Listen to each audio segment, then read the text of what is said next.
Welcome to the Blue Zoo Aquarium. Wes Haws, this is your place, isn't it? It is. You've been here since about October working on this? Yeah. So you're ready to open today? Oh no, not even close. Tell me about the journey to get here, because you have a little story to tell, and I don't know it all, but I'm going to learn with our audience how you got to be doing this project. So tell me what led to it. Well, I'm kind of a project guy, so a project manager. I actually built dome houses all over the world for several years.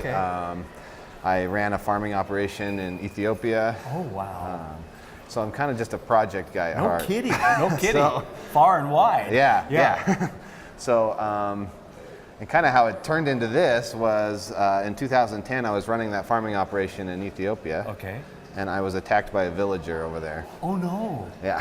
Literally? So, yeah. Okay. So I was chopped in the back of the head with a wood axe by the villager. Ouch. Yep. What did that do to you? Oh, a lot. It was a long, hard road after that. Yeah, okay. So I had a couple brain surgeries. A lot of this is plastic. I got some vision issues. I got a few things. But oh Lord. Yeah.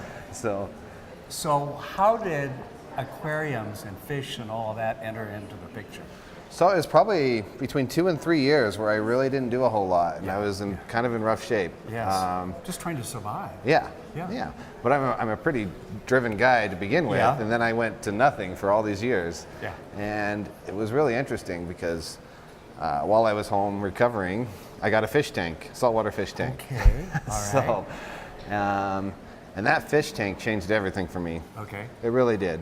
And it wasn't just the fact that it was relaxing and I looked at it. Yeah. It was the fact that I could dig into it and I could learn about fish and coral and chemistry and how to take care of something. Learning. I did. Okay. Again. Yes. Yeah. Well, we all do that later in life, but midlife too, right? Yeah. Wow. So you've got a fish tank and you're learning about fish and all that it takes to do that.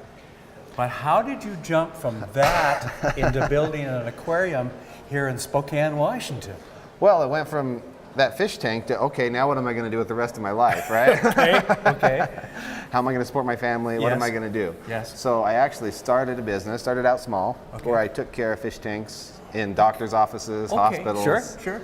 And that grew, so I took care of almost all the fish tanks in Southeast Idaho. Probably a good learning experience, though, it was. wasn't it? Yes. Yeah. I had a few years there to learn about tanks and really learn about how to take care of lots of tanks and big tanks and different types of tanks. Sure.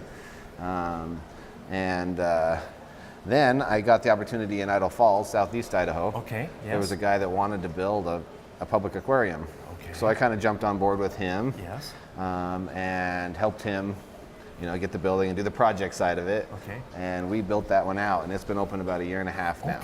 Okay. So you had the chance to test things out with him. Yes. Really. Yeah. We won't tell him that you learned a lot. Okay. But I'm sure he knows that. He does. Okay. So you come hunting. Why Spokane? So I hired a research company to find out, where the spots would be, and I think I wanted to find some place that had enough population. Yes. It didn't have an aquarium within a couple hundred miles. Okay. It was family friendly, probably. Yes, family friendly. It was close to where I was at a little bit, a few hours away. Right.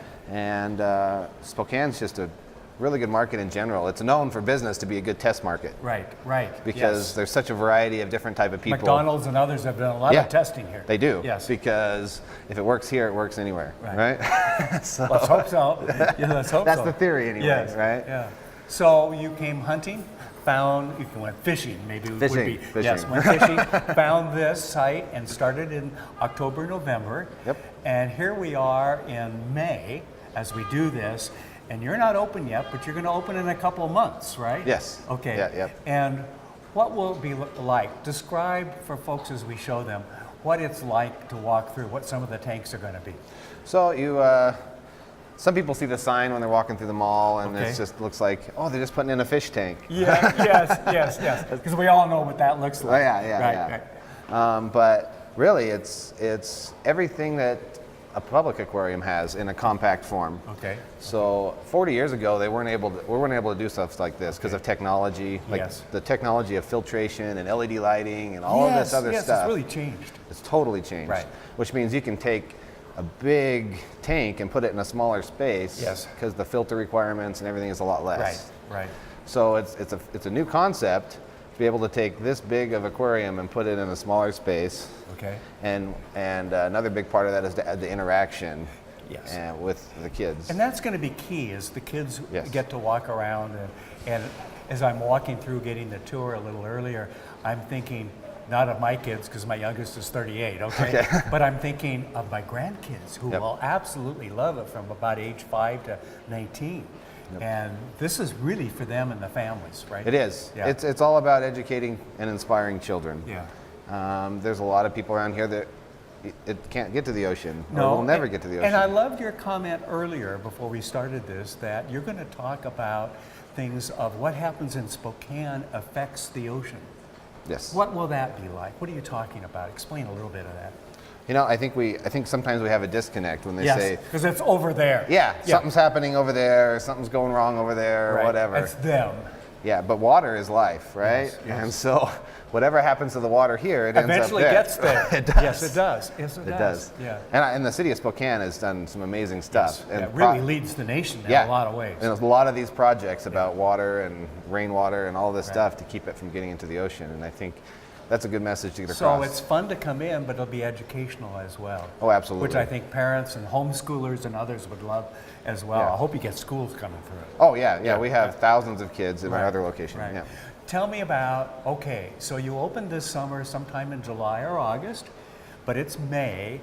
But can I get in on the action now? Like, do you have pre-sales? Yeah, I think like 2 weeks ago we started the early bird season pass sales. Okay. So we get a discount? Yeah, the early bird ones are the cheapest prices you'll find. Okay. And the thing about it is you can come in and just buy a ticket, but if you really want to come in with your family and spend time and over the whole year, it's way cheaper to do a family pass. When you come to the mall and go out shopping in the fall and later summer and winter and so forth, what a great one more activity other than just a movie, or just a hot dog or something like that. Absolutely. To come in and learn something new, because you're going to have so many choices around here. Yeah. Now, what are we looking at here? What is this? So this is one of our tanks. This is called the clownfish harem, is what we call it. Okay. So we've got. I'll leave that alone. I won't touch it. Okay. So we got a few of the clownfish that are in there now, and part of the educational part of this tank is we have the clownfish, and then we have these Banggai cardinals. Okay. And they have what's called a symbiotic relationship. Okay. So the clownfish live inside the anemone, and they take care of each other. Okay. The clownfish will feed the anemone will protect the clownfish. And then the same thing with these cardinals. They live inside these urchins. And the needles of the urchin protect the cardinal. Oh, really? And then the cardinal can help feed the urchin. Wow. And so there's a lot of these type of relationships in the ocean. You know, sometimes we forget about that the interaction, and you think about wolves and others out in the wild, and when you eliminate one, what it affects others. And here's an example in the ocean, right? Yes. Yeah. Now, are these saltwater?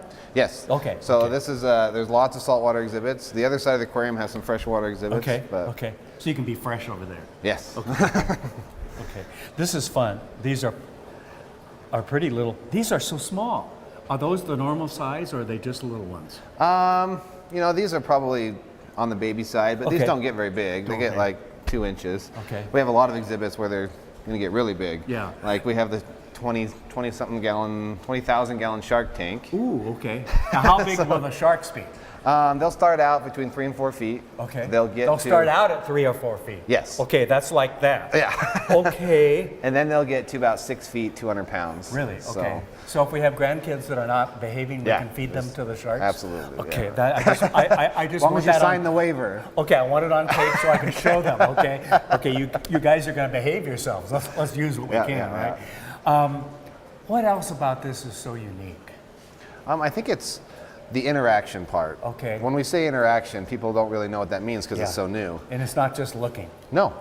So we have a bird exhibit, we have a reptile exhibit, and it's not look at the exhibit. Bird? Yes. Okay. And it's not look at it, it's go inside the bird exhibit. Oh, really? It's feed the birds, it's play with the birds, it's pet a reptile, pick up a lizard. Okay. There's the stingray touch pool. I was going to say, just outside of where we are right now, you're going to have a stingray pool. Yep. And can kids, how close can they get? Oh, they can pet them. Really? Stingrays are like puppy dogs. They're so friendly and nice, and they can pet them. And Okay. All right, I'll take your word for it. Yeah, okay. they are. I'll watch the video, okay? All right. So right now, how can people get in on the ticket sales, the advanced ticket sales? Where do they go? Well, the best Website? price is a family pass on the website. It's bluezoo.us. Okay. No .com, just .us. Okay. And all the early bird prices, I think, go for another month and a half or something like that before they go up. Close until you get ready to open. Yeah. And then you're going to pay to go back to regular price. Yeah, which makes sense. Makes sense. Well, that's fun. Do they get a newsletter or anything like that? Oh yeah. So there's lots of updates. So you'll keep them informed of what's going on. Okay. Yep. Okay. Because we got to watch what's going on. And I'm going to guess over the next couple of weeks and months that there'll be a lot of things going on here. You've got workers that we've had to ask be quiet, really building out here too. Yep. So that's fun. Yeah, there's lots more to do, but we're getting there. So. Great. Well, congratulations on what you're bringing to Spokane. Oh, this is thank fun, you. All right. The Blue Zoo Aquarium. Come visit it this summer.